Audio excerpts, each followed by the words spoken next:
매일 하늘에서 내리는 일용할 양식 하나님의 말씀은 창세기 4장 16절에서 26절까지 말씀입니다. 가인이 여호와 앞을 떠나서 에덴 동쪽 노 땅에 거주하더니 아내와 동침함에 그가 임신하여 에녹을 낳은지라. 가인이 성을 쌓고 그의 아들의 이름으로 성을 이름하여 에녹이라 하니라. 에녹이 이랏을 낳고 이랏은 무우야엘을 낳고 무우야엘은 무드사일을 낳고 무드사일은 라멕을 낳았더라. 라멕이 두 아내를 맞이하였으니 하나의 이름은 아다요 하나의 이름은 실라였더라. 아다는 야발을 낳았으니 그는 장막에 거주하며 가축을 치는 자의 조상이 되었고 그의 아우의 이름은 유발이니 그는 수금과 퉁소를 잡는 모든 자의 조상이 되었으며 실라는 두발가인을 낳았으니 그는 구리와 쇠로 여러 가지 기구를 만드는 자요 두발가인의 누이는 나아마였더라. 라멕의 아내들에게 이르되 아다와 실라여 내 목소리를 들으라. 라멕의 아내들이여 내 말을 들으라.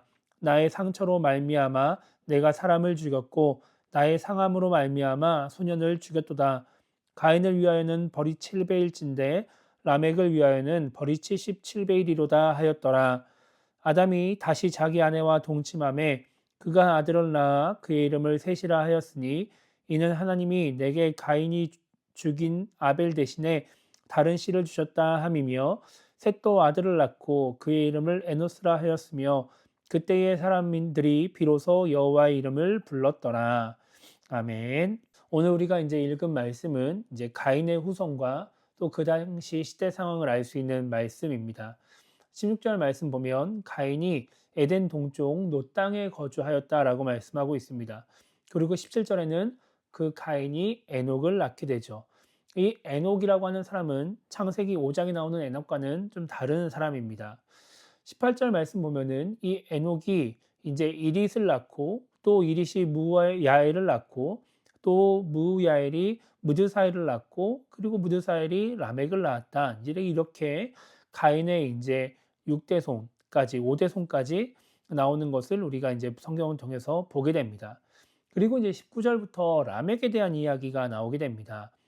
19절 보면 라멕은 두 명의 아내를 맞이합니다. 아다와 실라라고 하는 두 명의 아내를 맞이하죠. 그리고 두 아내를 통해서 이제 아들들을 낳았는데 20절과 22절까지 말씀 보면은 라멕의 아들들은 재주가 있는 사람이었음을 이제 우리가 알 수 있게 됩니다. 그냥 그렇게 가인의 족보를 다루는 것으로 또 이야기가 흘러가는 것 같았던 이 말씀은 23절에서 어떤 문제가 발생함을 보여주고 있습니다. 갑자기 라멕이 아내들에게 말을 합니다. 그러면서 뭐라고 말을 하냐면 나의 상처로 말미암아 내가 사람을 죽였고 나의 상함으로 말미암아 소년을 죽였다라고 고백을 하죠. 갑자기 자신이 사람을 죽였다라고 말을 하는 겁니다.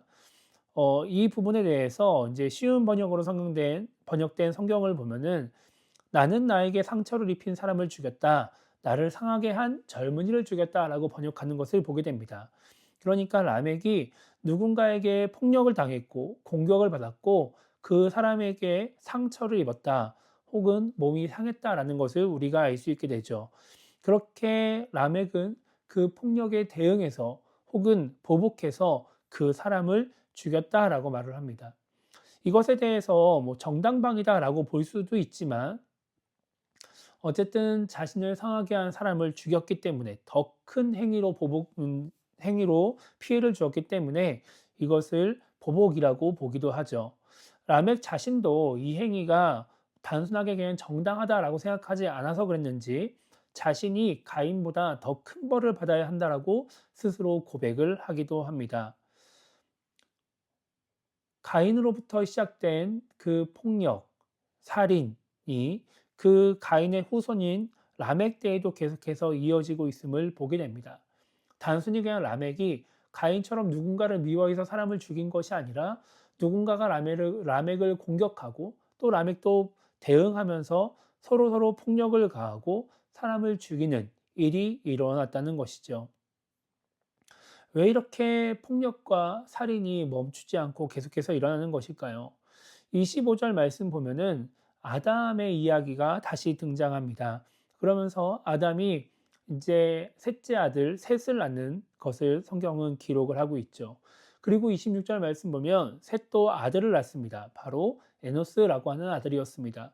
그리고 26절 마지막에 보면은 그때의 사람들이 비로소 여호와의 이름을 불렀다라고 말씀합니다.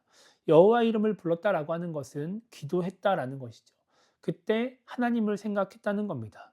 그때 비로소라고 하는 말은 그때부터라는 의미를 갖고 있습니다.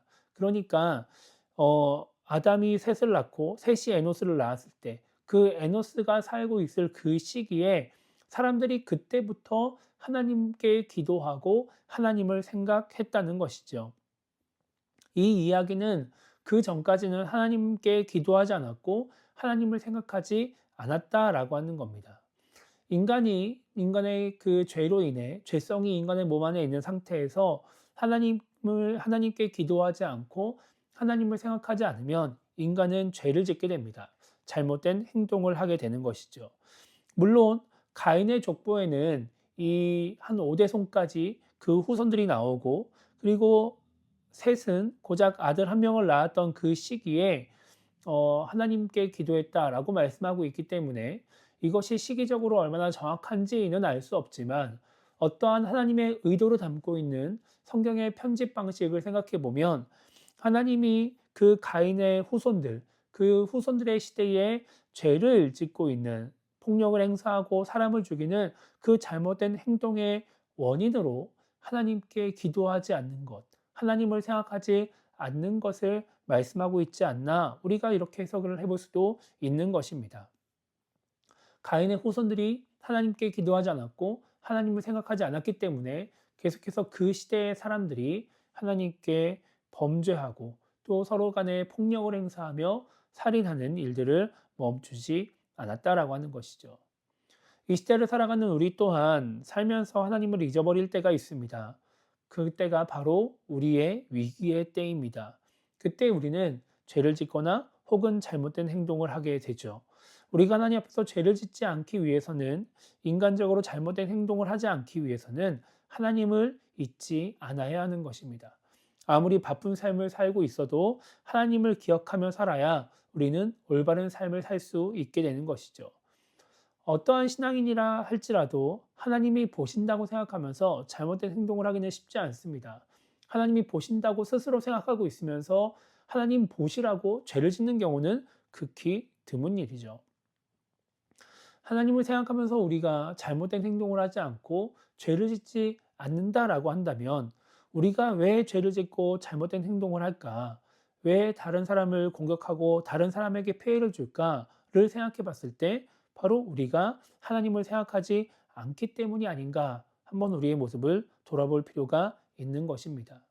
하나님께 기도한다 하지만 그래서 새벽을 깨우고 혹은 살아가는 삶의 순간 속에서 혹은 교회에 나와서 기도한다 하지만 정작 그 때 외에는 하나님을 생각하지 않으면 우리는 죄를 짓고 잘못된 행동을 하게 되는 것이죠.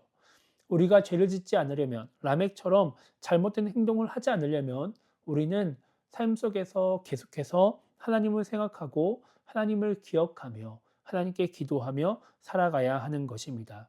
하나님께 기도가 잠깐 내가 원하는 그 무언가를 하나님께 말하는 시간이 아니라 하나님을 생각하는 시간이 되어야 그리고 그 시간이 쉬지 않고 이어져야 우리가 죄를 짓지 않게 되는 것이죠. 그래서 오늘 하루를 시작하면서 우리가 이렇게 기도했으면 좋겠습니다. 하나님, 오늘 하루를 살면서 내 자신이 하나님을 잊지 않게 해주십시오. 정말 하나님께 기도할 때 단순히 내 소원을 말하기 위해서 기도하는 것이 아니라 하나님을 생각하는 기도가 되게 하시고 삶 속에서 그 기도가 멈추지 않게 달라고 우리가 기도하며 오늘 하루를 시작했으면 좋겠습니다. 그렇게 기도함으로 말미암아 그렇게 하나님을 생각하며 살아가는 그 삶을 살아감으로 말미암아 하나님 앞에서 사람들 앞에서 올바른 모습으로 살아가는 우리 모두가 되기를 주님의 이름으로 축복합니다.